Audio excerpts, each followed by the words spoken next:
Hello, everyone. Hope you're all well. Hope you've had a good week so far. Welcome to this webinar, SEO ranking webinar on video SEO, where we'll be sharing some steps to optimizing YouTube videos for search and discovery.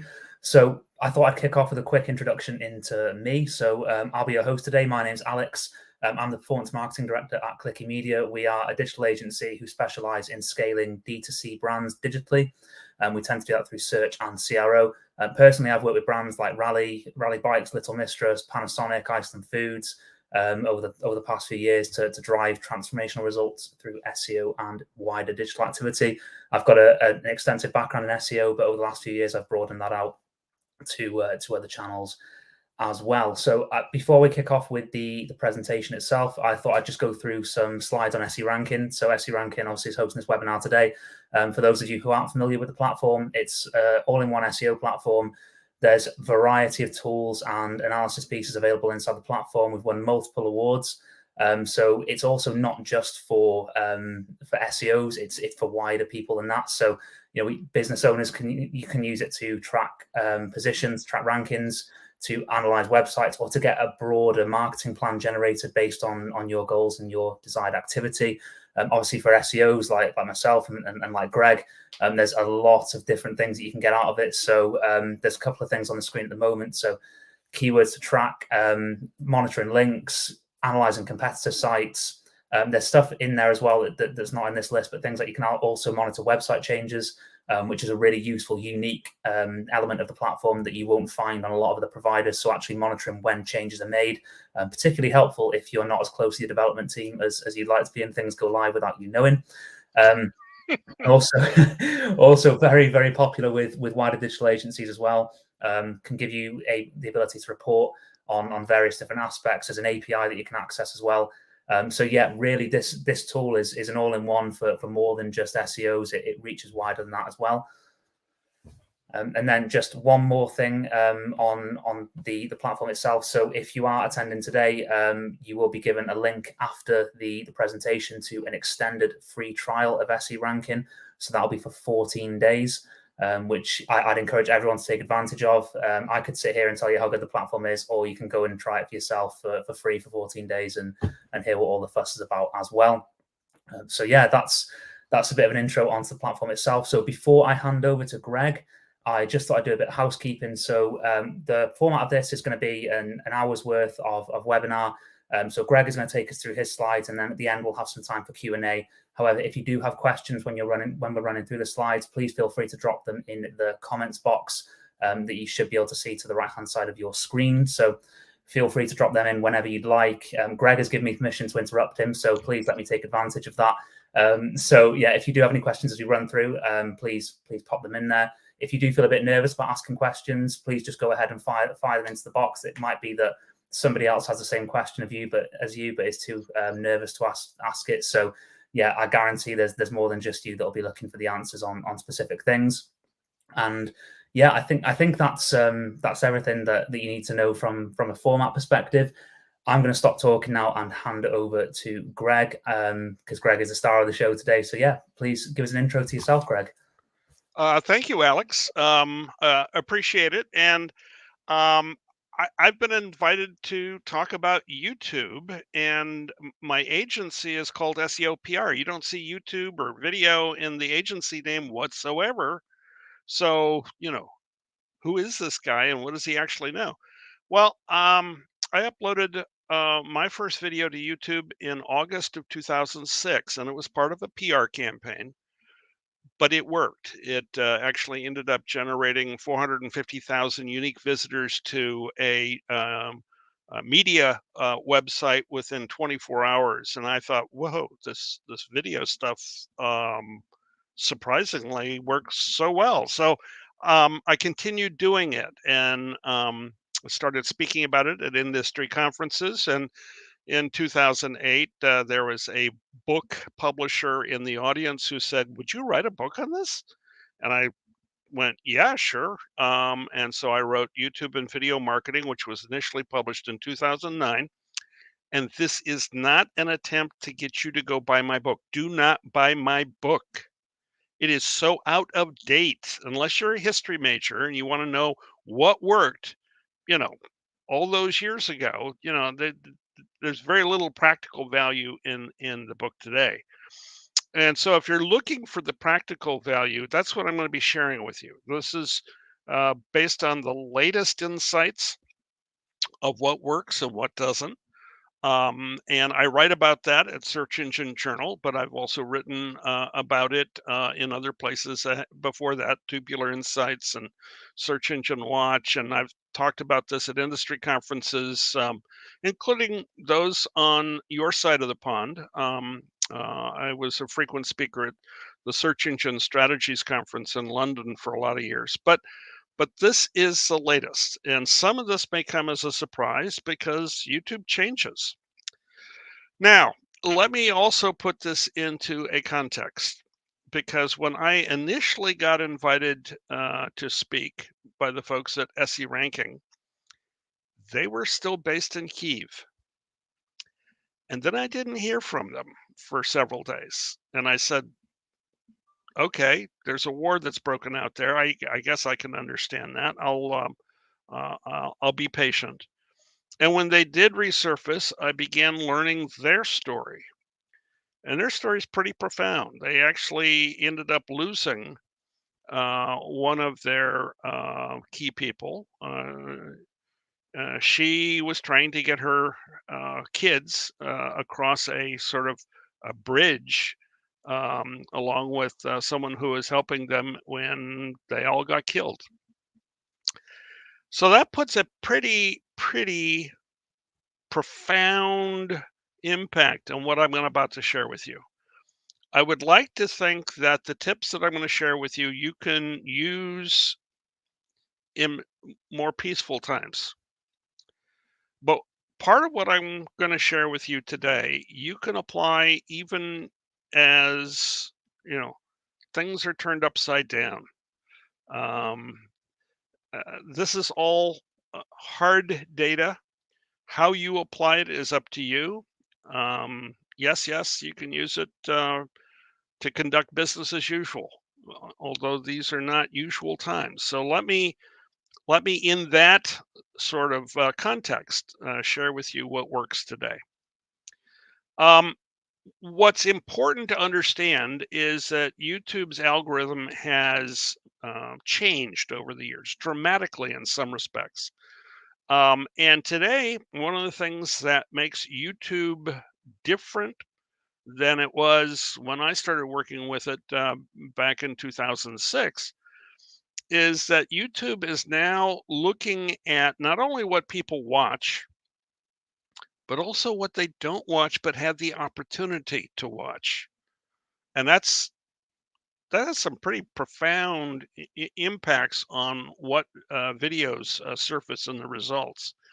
They also take a look at how long you watch a video. So if you start watching it and within 10 seconds, um, you know, 80% of your audience disappears because, this isn't what I thought it was going to be. They take that as a signal, and that video isn't going to rank very well for very long. And then, of course, they take a look at what people share and what they like. And even though they have stopped showing how many people dislike the video, that's no longer displayed, YouTube's algorithm still pays attention to that. And increasingly, if you've been watching a video, you're going to see little surveys pop up. What did you think? Because they're trying to take as many signals as they can get about what videos brought people to that session that day and what is going to keep them coming back. That's their mission. And so one of the first things you need to get your arms around is in the early days there was a YouTube algorithm, singular. Today there are YouTube algorithms, plural. One of them powers YouTube search, and it has since the very early days of YouTube when it was still in beta back in 2005. It has changed over the years. And what it again now looks at is not just the keyword relevance, and we'll talk about that in the tips. So you want to put the right keywords in the right place. That's been sort of universal to YouTube since day one. but it also tries to figure out what is going to be enjoyable for that viewer so that they will come back and watch more videos from you or from your channel again. And so they're looking at engagement metrics that they didn't look at in the old days. And it's important if you want to surface in the YouTube search results, you need to make sure that your early viewers are sending positive signals to say, yeah, yeah, boy, was that a great video. Um, they now have come up with a separate algorithm for what they list up next. It used to be they used the YouTube search algorithm, but now they've got a separate one. And the separate one actually not only takes what the individual user has been watching lately. So if, for example, they've been watching videos about cricket and, you know, cricket is a sport, but it's also an insect. Well, they know which cricket you've been watching. And so it's not just a keyword driven thing, it's also the topic and the subject. And again, they try to make recommendations about what you might want to watch next after you've finished watching the video you've got. Why? They're trying to expand those sessions. The average session is now around 40 minutes long. And so your video may not be 40 minutes long. It may only be 5 or 10 or 20 minutes long, but they're trying to keep you there for that whole duration or longer by serving you up what's next that they think might be interesting. Increasingly, people are finding video suggestions on their homepage. There used to be a few there. Now there is, you know, a plethora of options. And those are not just the videos that you subscribe to, but ones that YouTube thinks that you may be interested in. It's also breaking news and information they think that you'll be interested in knowing about. So they're making lots of interesting guesses and putting those on the homepage. And increasingly, people are finding content on their homepage that they might not find in YouTube search. And last but not least for today, I'm going to talk about YouTube Shorts. And most of the other algorithms measure how long you watch a video. So duration is important. Well, they realized they had created a strategic gap that, guess what, TikTok was filling. And so what they did is create a new algorithm that says, look, these videos are going to be less than 60 seconds long. They're a short. We know they're a short because there's a hashtag shorts either in the title or the description. And we're going to treat them differently. And instead of looking at how long you watch a short video, we're going to look at the duration. Do you watch 50% of it, 75% of it, 90% of it, all of it? And then you go on and watch more shorts after that. In other words, they take the time frame and treat it very differently when it comes to ranking a short. So once you've got your arms around that and you realize that there are different algorithms for different parts of the site, now you'll begin to understand the context of why my presentation today is going to give you tips for each one of these four. And they're going to be different tips. And sometimes they will contradict each other, but that's because the algorithms can be slightly different. Now, let's talk about the elephant in the room. Although it, quote, is not an optimization signal, the quality of your content is crucial. Why? Because the signals are, do people watch it? Do they come back and watch more from you? So if you're not creating videos worth watching and you do all of these clever optimization tips, tricks, and techniques, I'm sorry. If you're creating corporate propaganda, it's going to be treated like corporate propaganda. People are going to go, I'm out of here. And so optimizing bad videos won't get you where they used to get you 10, 15, 20 years ago. And not 20 years ago. YouTube didn't exist 20 years ago. But, you know, You've got to create good content to begin with. And I just want to illustrate this with a recent event that all of us are probably aware of. Um, President Zelensky spoke to the United States Congress. He did it remotely, he did it from Ukraine. And his presentation included a short video on what life was like in Ukraine before the war. And he contrasted that with the horrors of what is taking place now. It brought some of the members of Congress to tears. It was powerful. And there were a number of videos that were created about this newsworthy event. Most of them were created by news organizations like CNN or CBS TV in the United States, or other news entities around the world. And in aggregate, the event got lots and lots and lots of views on YouTube, millions, millions of views. But the top ranked video for, you know, President Zelensky speaks to Congress came from a late night comedian, Jimmy Kimmel Live. Now, if you watch the video, and it's about 16 minutes long, it's sort of funny because he's a late night comedian, but it's very serious. What it is it's a commentary. It's here's Jimmy's take on this important event today and what it means to his American audience, but what it means to the world in general. And surprisingly, it got way more views and way more engagement. In other words, people shared it, people liked it than the news videos did. So the top ranked video here is not just the one that was optimized by the usual suspects. And that's an important lesson to all of us. We need to understand that if our content is not worth watching and if it's not worth sharing, all these other things that I'm going to tell you about may not be quite as effective. All right. Content first. Now, what do you do if you've got great content? Well, you can optimize it. And I'm going to share with you the latest tips. And as I said, do not buy my first edition of the book, which was published in 2009. Do not buy the second edition of my book, which was published in 2011. In that 2-year period between my two books, I had to change 75% of the content. Why? YouTube was changing that rapidly back then. Oh, by the way, YouTube is still changing that rapidly.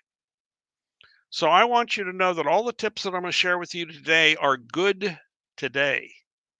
But if you start using them next month or next year, some of them may get out of date pretty quick. As a matter of fact, Alex already knows this.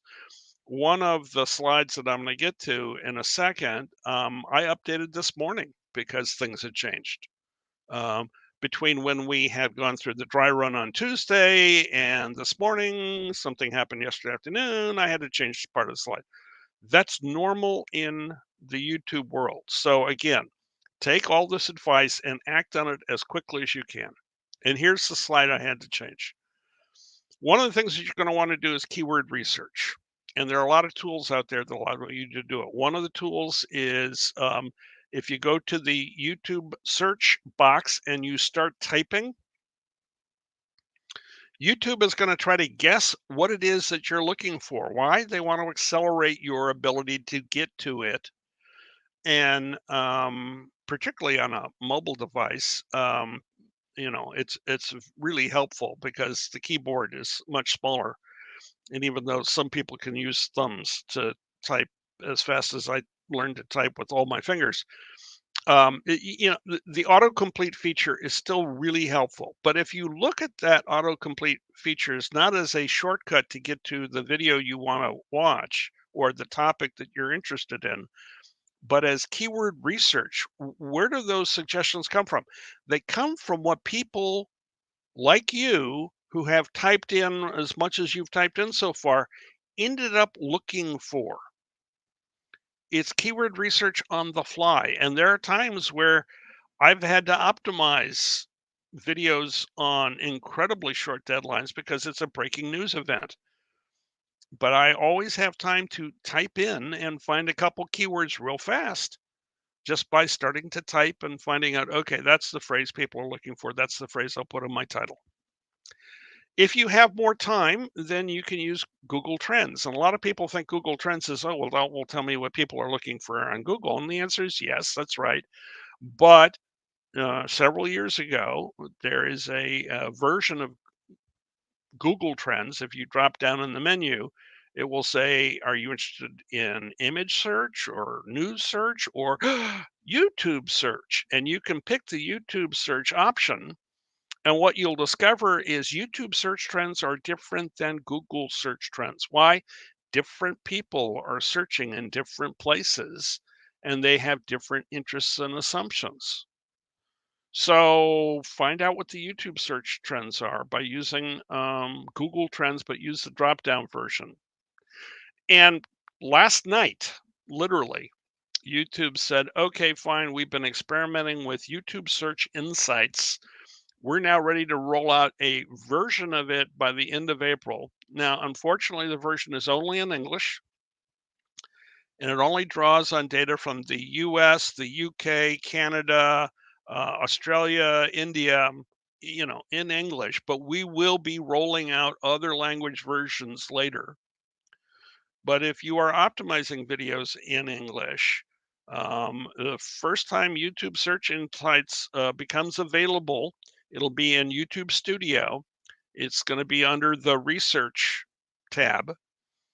Find it because one of the things that they've been experimenting with that you're going to want to use is the ability to spot what they call a content gap. And this is when there is a large volume of searches for something, a topic, a subject, or whatever, and there isn't enough content yet to meet that demand. They're encouraging you to create new content when there's content gaps. Well, thank you very much. That's an incredibly useful thing. And yeah, it won't be available for a couple of weeks, but boy, you're going to want to try that as fast as it's available. And last but not least, let me also suggest that you use vidIQ. And like SE ranking, vidIQ is also has a huge percentage of their employees based in the Ukraine. And their tool is interesting, particularly if you're trying to optimize for what I'm going to call up next. Because what vidIQ will show you is what somebody who's currently ranking really well for that term, which keywords they were targeting. And you basically can analyze their strategy. That's a really useful thing to do. Um, so pay attention to it. So just Now, to interrupt you, Greg, just you had 4 tools on your previous slide in terms of keyword research. Are there any others outside of those that you'd recommend to people? I know you can only fit 4 on the slide, but I've got a feeling there's a few more up your sleeve as well. sure, if you do a search for Greg Jarboe and YouTube keyword research, you'll find an article I wrote about 6 months ago on the top 10 tools to do keyword research for. And so, sure, I wasn't going to load this slide up with all 10. That could be a lecture all to itself. But among the other ones that you're going to want to use, I mean, let me just pick a couple obvious ones, is the keyword planner tool that you might use if you were planning to, let's say, run a YouTube ad. That's useful to know. It will give you a lot of really good data about the keyword volumes, for example. Um, it obviously gives you information about the price per click that you may have to bid in order to have your ad surface. And that can give you a sense of the competitiveness or the value of the term. So there are a lot of other tools. One of the other ones that used to be on the slide until this morning was called Keyword Tool. Boy, how generic can you get there? But it was developed by a firm that's based over in Hong Kong, but it basically takes the autocomplete data from YouTube, and then they do a series of appends. In other words, they'll put in the search term that you're looking for, and they'll add A, and then B, and then C afterwards, or they'll add A or B or C ahead of time, or 1 or 2 or 3 afterwards, or 1 or 2 or 3 ahead of time. And as a result, they'll end up with about 750 different variations that go beyond what the autocomplete will tell you, unless you have time to do what the methodology that they've come up with of appending letters to see what comes up next. But that's a useful tool. But again, there are lots of tools out there, um, but make sure they are YouTube keywords, not Google keywords. The biggest rookie mistake I see is people use a Google keyword tool and assume that it's going to work in YouTube. And it's like, sometimes you get lucky. More often than not, you're way off base. Good to know. Thank you very much. All right. Now, the first algorithm you're going to want to know about is YouTube search. And the most important part of what you're going to do is optimize your title.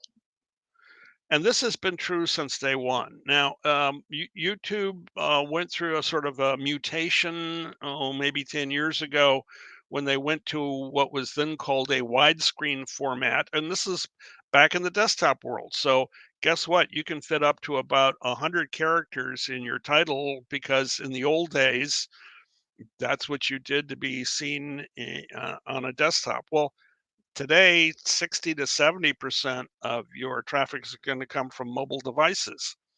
Nobody can see all 100 of those characters. So if you're writing a title that's going to be optimized, make sure to optimize the first 50 characters. And that may be 6 words, 7 words. It depends. If you're in German, obviously the words are longer. In English, I think the average word is about 5 characters long, plus the character after that 6 words. So, depending on the language you're working in, it'll be different. But whatever you want to do, make sure that your title is optimized, and make that title concise. Oh, by the way, put your search terms up front. And if you've got branding or episode number 3 or a hashtag or whatever you want to do, put that near the tail end of your concise headline, because that will give you the best impact. And again, when you think about it, you're only going to be able to really fit 1 or 2 3-word terms in that title before you run out of space. And that's basically what YouTube is telling you. Make sure your video is focused on 1 or 2 key topics. The era of I'm going to throw in 100 keyword tags and I'll be optimized for everything. No. Doesn't work. Make sure that the title is accurate, so people don't go in and feel they've been bait and switched. But pick 1 or 2 topics and optimize your title for that. That's the new best practice. The other thing that you want to do is take advantage of the description. Now, I know a lot of YouTubers feel that they're videographers first and wordsmiths second. So if they can get a whole 2 sentences for their description, they feel like they've been successful because it's a great video. And so you'll see a lot of videos with really short descriptions. Well, it turns out that's important. The first 2 lines are what show on a desktop, although only 15% of videos are viewed on desktops anymore. But it turns out YouTube reads all the rest of that description. So if you can fit 200, 300 words in your description, do it, write it. If you can't, get a copywriter to work with you. Make sure it's optimized. That's where you can put lots of other keywords. Oh, by the way, that's where you can put up to, but not exceeding, 15 hashtags. And again, YouTube will start showing your videos if someone searches for the right hashtag, or if they're searching for some of those long tail search terms. even if they didn't fit in your title, but they were found somewhere in your description. So again, that is another way of optimizing for YouTube search. Next, oh, pay attention to your thumbnail. I know YouTube will give you 3 picks, and if you're, oh, I don't know, overworked and underpaid like most of us, you'll just pick one of them and figure you're done. It's worth, if you have an account that hasn't violated any of YouTube's guidelines, you have the option of uploading a custom thumbnail. Take advantage of that. It will pay dividends. Why? Well, as you can see from the example here, um, this is what it looks like on a mobile device. The first 2 things at the top of the page are ads. That's right. You have to compete with the ads in order to get the click. And if you look at the third listing, that's actually the first organic video. And if it was just a blank picture of this guy, it's like, what is that? They may either click on the ad or they'll scroll down and click on somebody else's video. Put, you know, by the way, this is a video about how to add custom thumbnails. You may want to watch that video. It's a pretty good video. It's actually created by one of the YouTube creators. So, again, pay attention.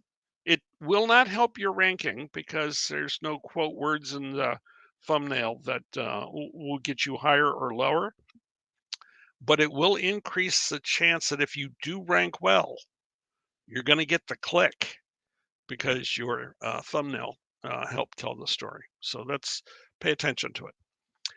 Then we're going to segue over to the next algorithm that YouTube has, which is okay, what am I going to show you next? Now, YouTube now has some information about you. You just finished watching this other video. I'm going to factor that into my recommendations. So up next is going to be different for different people, isn't it? Because, you may have a different search history than I do. You may be in a different country than I am. Um, all kinds of things can happen here.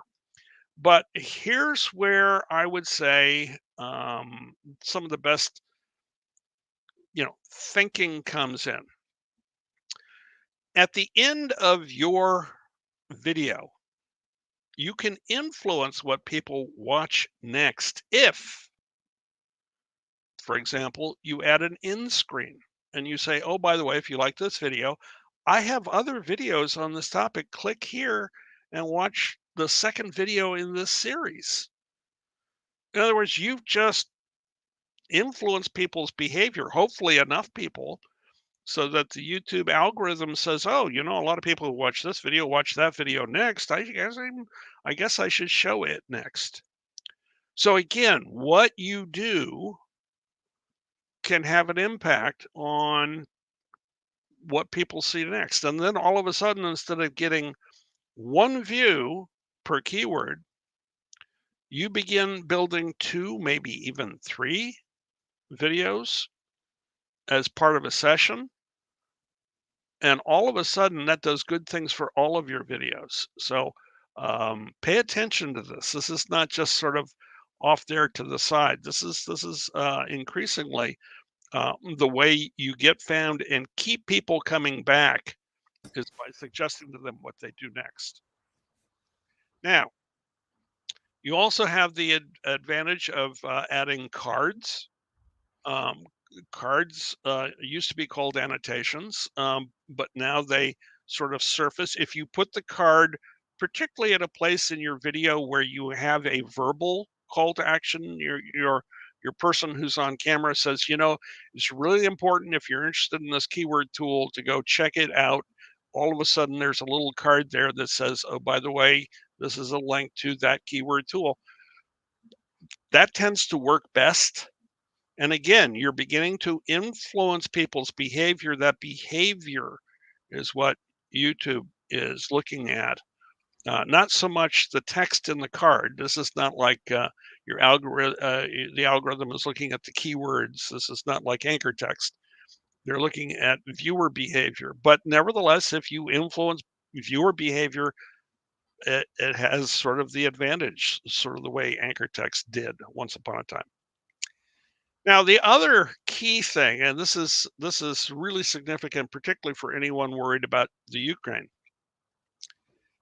Um, YouTube has tightened its policies lately on fighting misinformation. Now, they've had this as a sort of an ongoing battle for the last couple of years, particularly over COVID-related misinformation, but also election-related misinformation.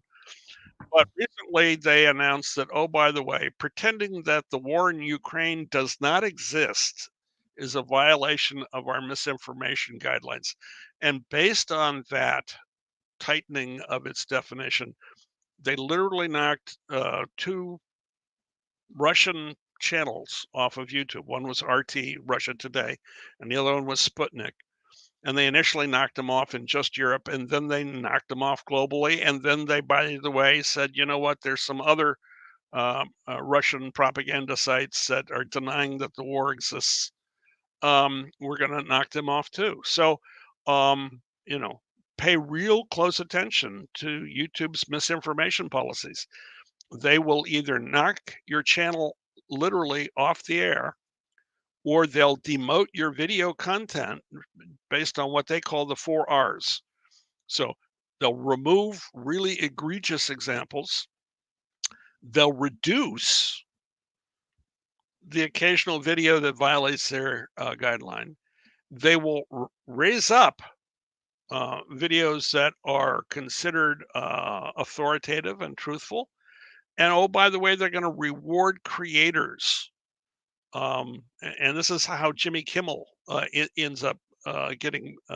He has been tackling serious topics in his comedian's monologue for years, and people respond, which is why he keeps doing it. And oh, by the way, YouTube notices that, and so all of a sudden, Jimmy Kimmel comedian becomes an authoritative voice on serious topics.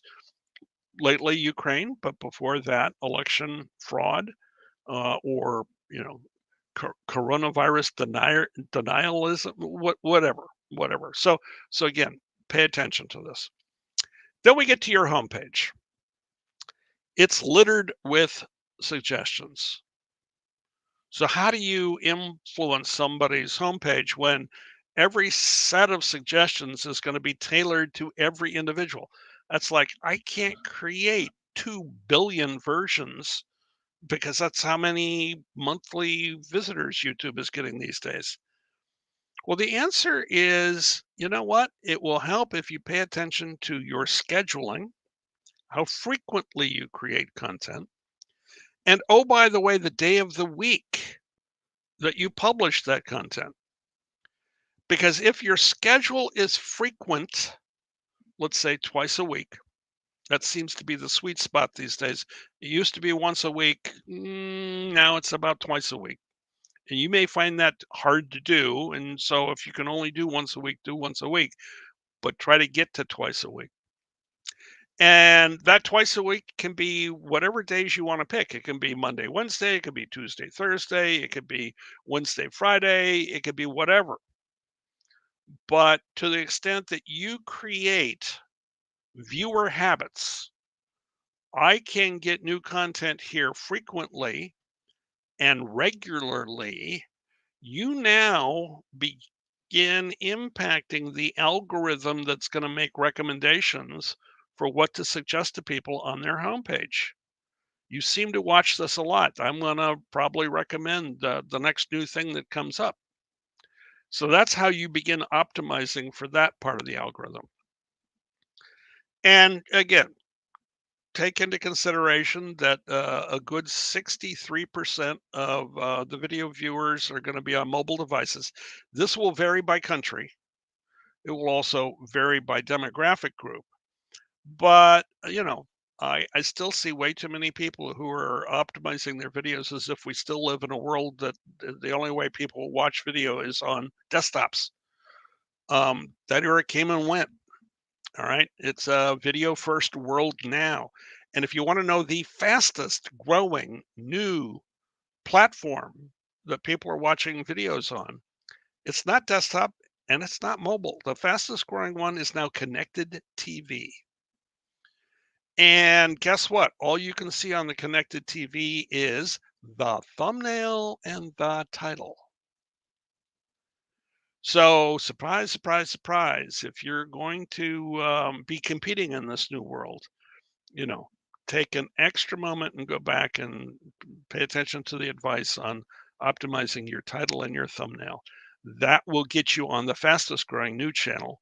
And again, it's about 15% of the audience here in the United States. I don't know what it is in different countries in Europe, but it's growing fast. So 60+% on mobile, about 15% or so on desktop, about 15% or so on connected TV. That's the way people seem to be consuming YouTube video these days. Now, next in this list is shorts. And if you've watched them as a sort of a curiosity and you said, yeah, if I really want to do a short, I guess I'll just go do a TikTok. And that's fine. There's nothing wrong with making videos for TikTok. I do that too. But one of the things that you want to do is go back and rethink shorts. Why? They have taken off on YouTube. There are now 5 trillion views of shorts on YouTube. This is not just a little copycat thing that was an experiment or a distraction or whatever. This is a major opportunity. And understand that one of the things that you absolutely positively have to make your shorts work is the hashtag shorts, either in your title or your description. And oh, by the way, you've got to keep it under 60 seconds because that's part of the format. And if you think, well, there's not much I can say in 60 seconds, the answer is, well, yeah, actually, there's a lot you can say in 60 seconds. And as I may have mentioned earlier, I use them as teasers. I've got a longer video on this topic, but, look at this short and get the highlights here. And at the end of the short, if the short is at least 35 seconds long, you can add an end screen. And the end screen can be as short as 5 seconds if you want, but the end screen can basically say, here's the link to the longer video. So again, play with shorts, experiment with shorts, find out your own ways of leveraging this opportunity, but it's huge. And if you want to figure out how well you're doing, guess what? The folks at SE Ranking have a tool.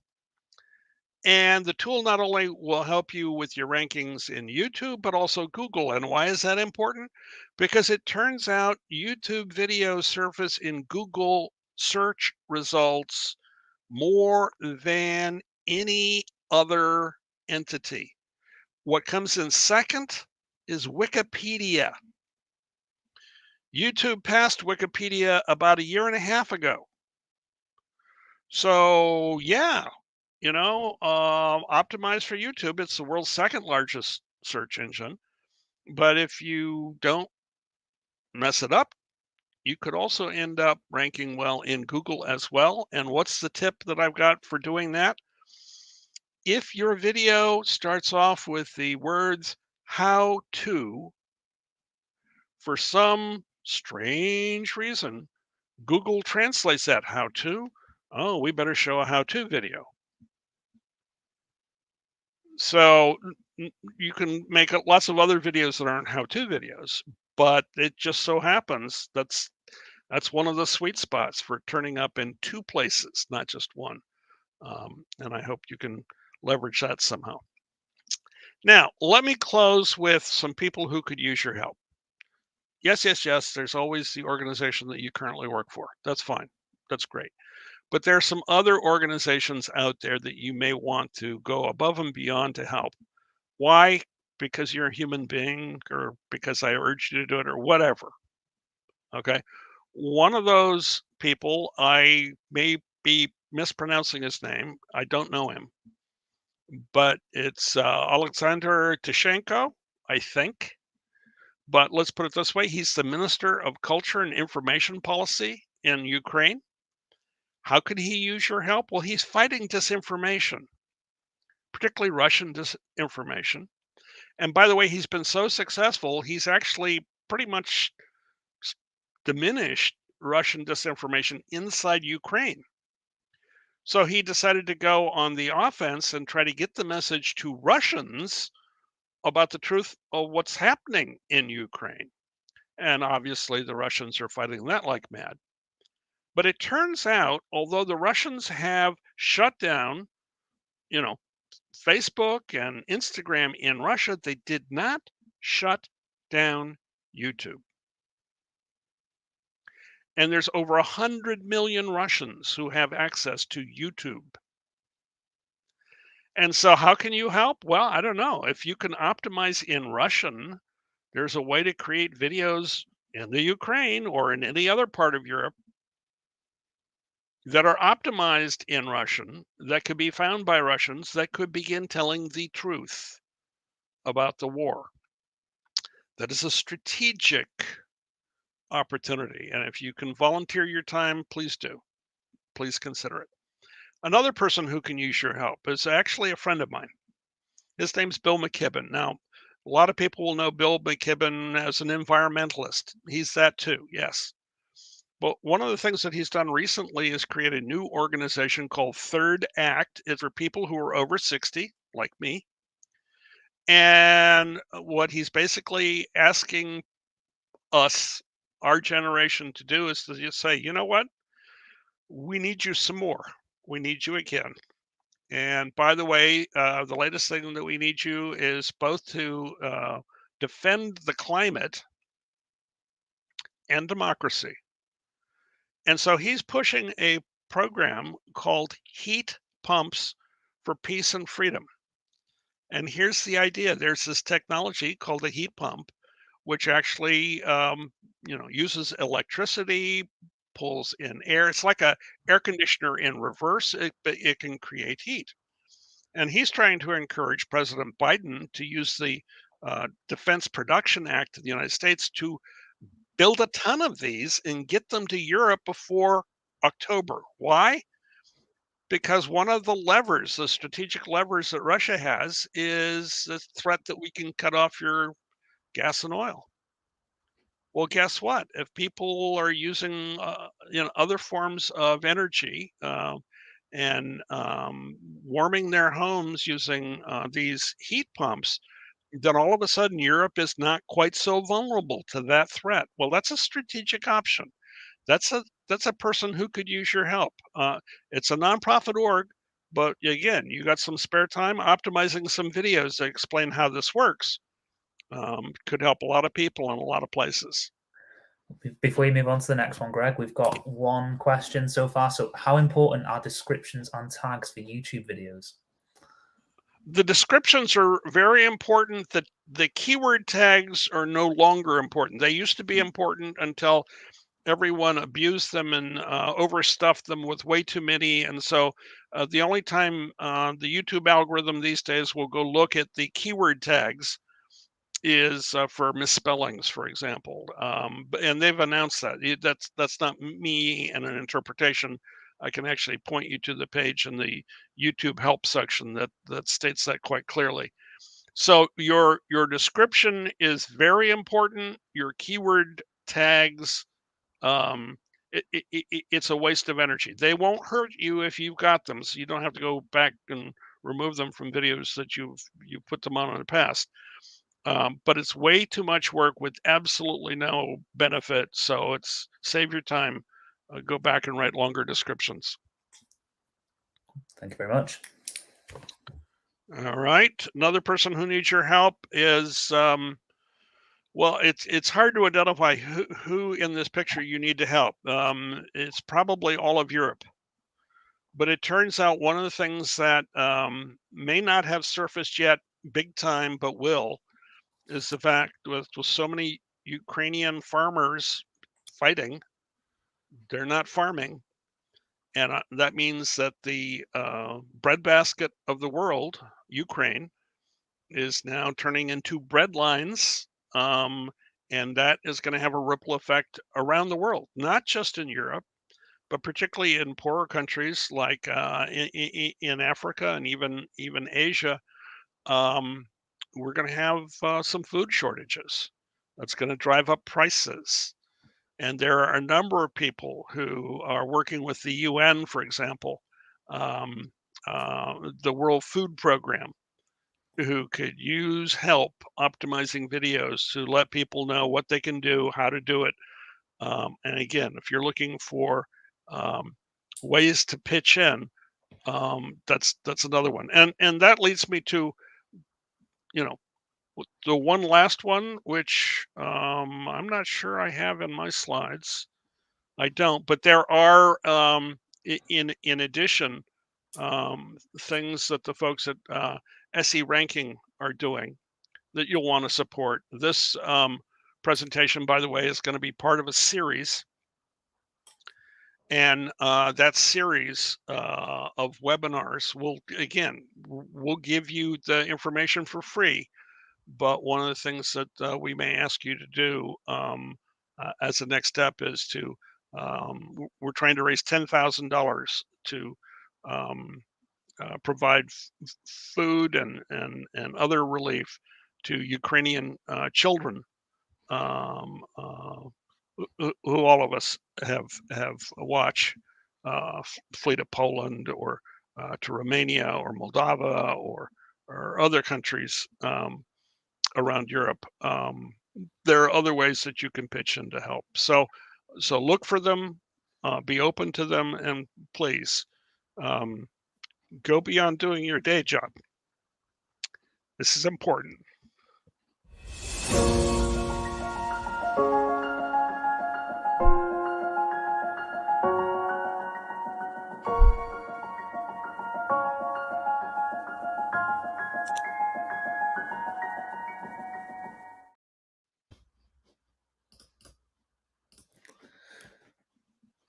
Great. Thank you very much for that, Greg. So we've had a couple of questions we've been running through, so I'm going to read those out to you now. Some very interesting ones, actually. So the first one, so we have a YouTube channel where we publish different types of videos, so webinars or short educational videos. Do we need to separate these videos to different channels or not? The answer is it depends.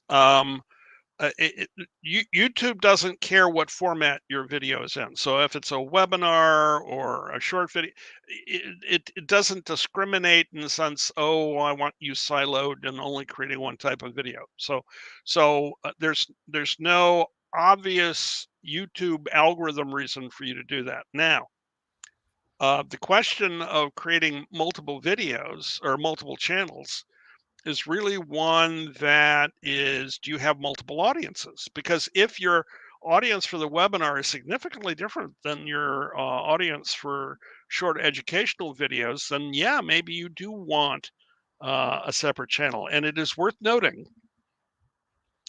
that Google, which has YouTube channels, has 101 YouTube channels. They have as many YouTube channels as those Dalmatians had puppies. Okay. If you've ever watched the 101 Dalmatian movie. So why would Google, yeah, they own YouTube, but why would they go to the trouble of staffing 101 different channels? Well, guess what? Some are in different countries and different languages. Some of them are for different products. So some are aimed at helping advertisers. Some are aimed at helping app developers. You know, so again, start with the concept of audience. Does your audience like all of your content? So then put a mix of it on your channel. Do different audiences like your content? Well, then possibly it makes sense to create more than one channel. Perfect. Hopefully that's answered the question. So the next question we have is on off-site YouTube SEO. So what's your opinion on that? Apparently there's been some studies that have ranked embeds quite highly. They are huge. They are a secret weapon. So and by the way, I've seen the Brigsby study. It's brilliant. Okay. And one of the things that he found in that study is all the views of your YouTube video, if it's embedded on your website or blog, get counted in the YouTube algorithm. YouTube has what is called a distributed player. So it doesn't care where people saw the video, on YouTube, off YouTube, whatever. And as a matter of fact, there's some evidence that views that are, quote, off YouTube actually may be factored slightly higher than ones on YouTube, because YouTube itself wants to, you know, build its presence beyond its own platform. So the answer is do it. If you look at any of the blog posts that I write at Search Engine Journal, if you can find a post where I haven't embedded a YouTube video, please let me know and I'll go back and fix it, because it works. It works. Perfect. Thank you very much, Greg. Next question. So if I embed a video on a landing page, how does it show in the SERP results of SE ranking? Oh, there you're going to want to talk to the folks at SE Ranking. Okay. Um, and they're here, they're easy to contact. And by the way, you should be talking to them anyway. So the point is that you get some data in your YouTube analytics.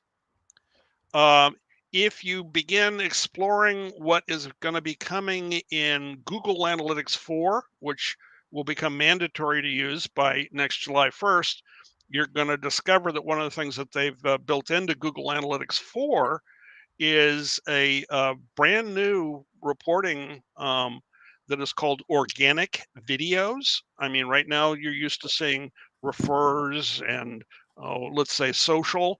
Well, there's going to be an organic video listing in Google Analytics 4.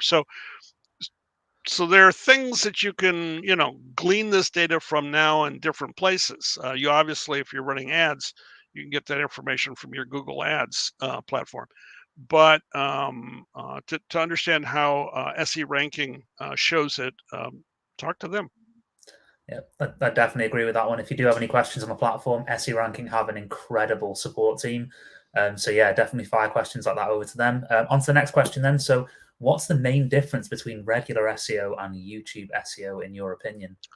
Oh, well, I've done both. I do both. The biggest difference is links. In regular SEO, boy, do we sweat bullets trying to figure out how to make content that is going to attract links. And that's hard. And the old link building tactics mostly have all been blown away. So creating link worthy content is a real challenge these days. YouTube has no notion of links. Links just isn't part of its algorithm whatsoever. So it looks at other things like, again, watch time. People watch this video for a long time. Okay, I guess they like that. So again, relevance is fairly similar. I mean, YouTube has the notion of expertise, authoritativeness, and trust. It certainly uses a similar definition of relevance that Google has. They're increasingly using machine learning the way Google is. So there are elements of YouTube's algorithm that are remarkably similar, but the biggest difference is links. Perfect. Thank you very much. So yeah, on to the next question. So can we use paid budget to grow the channel in the long run? And will that help improve organic performance? Yes, surprisingly, yes. And this is one of the funny things that very few people know about. Google treats ads as if they are content. In fact, even in an ad campaign, they will report what they'll call organic views or free views as opposed to paid views. And so if you get a lot of earned views because people like your video, share it with their friends, and the friend watches it too, you don't pay for that as an ad, but you've put the ad out there where somebody discovered it and then shared it with their friends. So what that means is you are successful if, I'll go back to the slide I had earlier, you create content worth sharing. If And there are way too many people who create an ad that they think that when people are done watching it, I'm done. I've increased brand awareness. Hooray for me. The answer is, well, in the television world, yeah, you were done. The commercial was over and you were moving on to other programming. In the YouTube world, one of the things people can do is say, wow, I like that so much, I'm going to share it with everyone I know. Um, and that can then take your advertising and use it as a way of building your audience. Perfect. Great. Cool. Last question we've got on the list for the moment. So if we made videos without any YouTube optimizations before, can we optimize them by changing their titles and descriptions? So going retroactively on it? Yes. Surprise. Yes. Yes. In fact, I've actually done that for clients where they suddenly discover, oh, we've been creating videos for a year and a half and nothing was working. And I said, yeah, but you got great content. You just got lousy optimization. And I would go back and optimize old videos. And surprise, surprise. One of them was a travel industry company. Had wonderful, wonderful video on places to go in the Caribbean. And I presented this at a conference in London, and I showed here's before, same video, bad optimization, same video afterwards with optimization. You know, views took off. Brilliant. Good. Great question as well. So another question, is there any way we can track rankings of our videos on YouTube? So I'm assuming on the YouTube platform itself. Um, YouTube analytics doesn't give you a rankings. They'll tell you which keywords are driving views. Again, that's where you're going to want to take a look at the SE Ranker tool, which will give you ranking information. But it will only give you ranking information for the terms that you've asked it for. Okay, as opposed to who knows, you magically rank for a term you didn't ask for. So again, keep your peripheral vision open in the YouTube analytics, because I've found a lot of times I'm ranking for a term I hadn't targeted, and it's like, oh, I guess yeah, that was in the long description, wasn't it? I hadn't thought of it as a search term, but I guess people are looking for that too. And then I can go back and, by the way, this is where you can edit. I will think about, is this a big enough search term that I may want to go back and edit my title for? Because I put a search term in the title that doesn't seem to be paying off for me. But you can make those edits after the fact.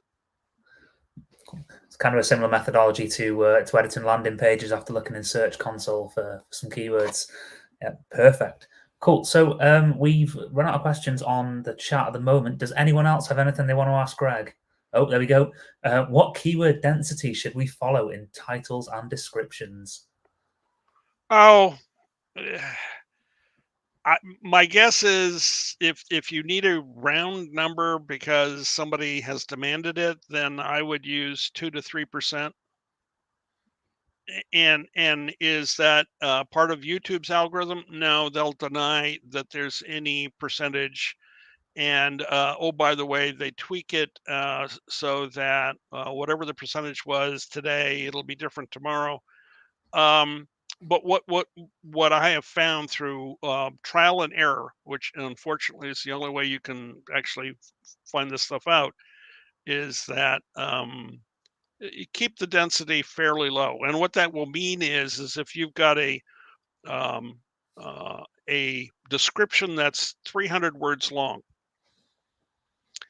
and you've got a 2-word term you want to be found for, that means you can probably use that 2-word term 3 times in your 300 words before you begin getting into nervous areas. So what YouTube wants, what Google wants, what you really need to consider are synonyms. They're important. And again, uh, don't load up your description with the same keyword way too often. It probably won't help you. It'll probably hurt you.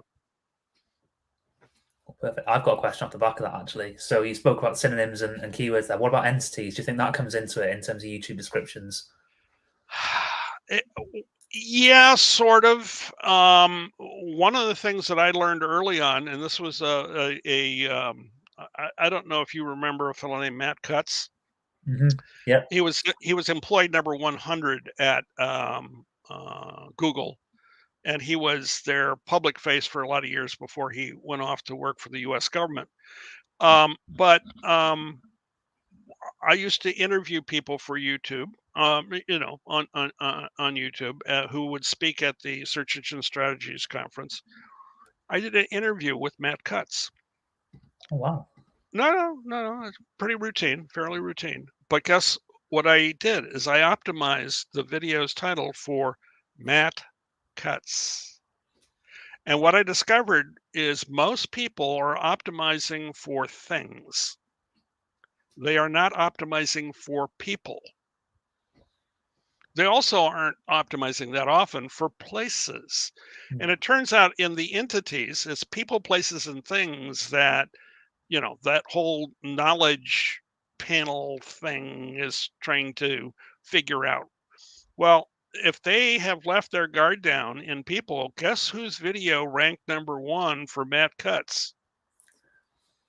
And when Matt figured it out, because he's a smart guy and he did, guess who started creating his own videos optimized for Matt Cutts? But for a period of time, and I actually got interviewed at a couple conferences for this short-term win.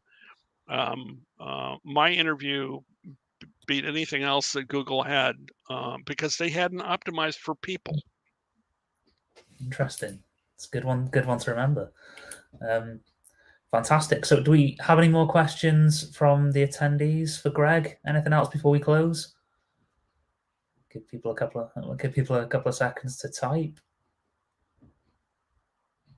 No? Okay. I think that brings us to quite a natural close then. Thank you so much for that, Greg. That was really, really interesting.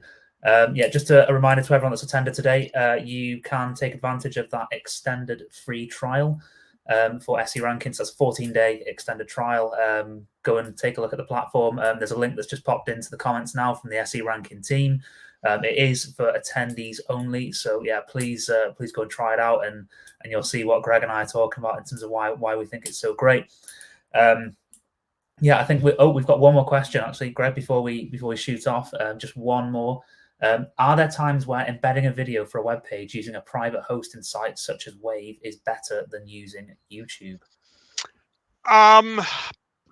The answer is yes, particularly if you're doing what I'm going to call B2B.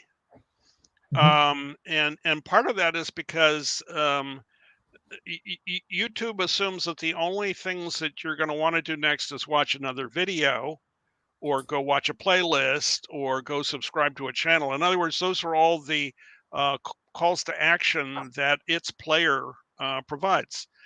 And we've in B2B world sometimes want people to go download a white paper, or have a salesman contact you.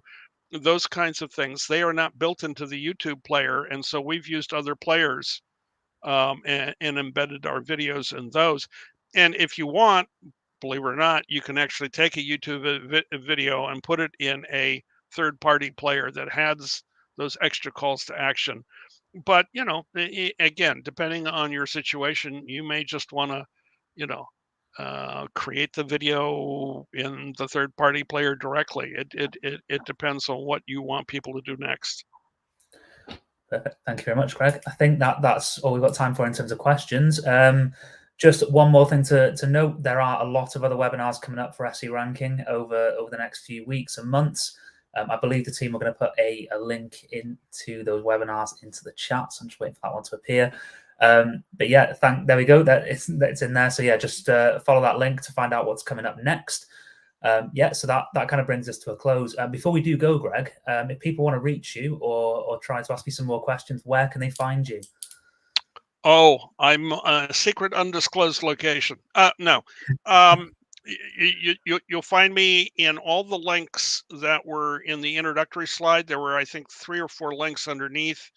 So there's my Twitter account, there's my LinkedIn account, my website, things like that. So I'm out there, I'm available, I'm happy to respond. Perfect. Great. Yeah. So if you do have any questions for Greg, then make sure to find him on one of those links. Yeah, that brings us to a close. Thank you to everyone for attending. You've been a great audience. And yeah, thank you so much, Greg, for sharing those insights. I've learned a lot. I know I've seen some feedback on the comments as well. I know there's a lot of people that have taken a lot from this. So yeah, it's great catching up with you. Good meeting you, Alex. Thank you very much.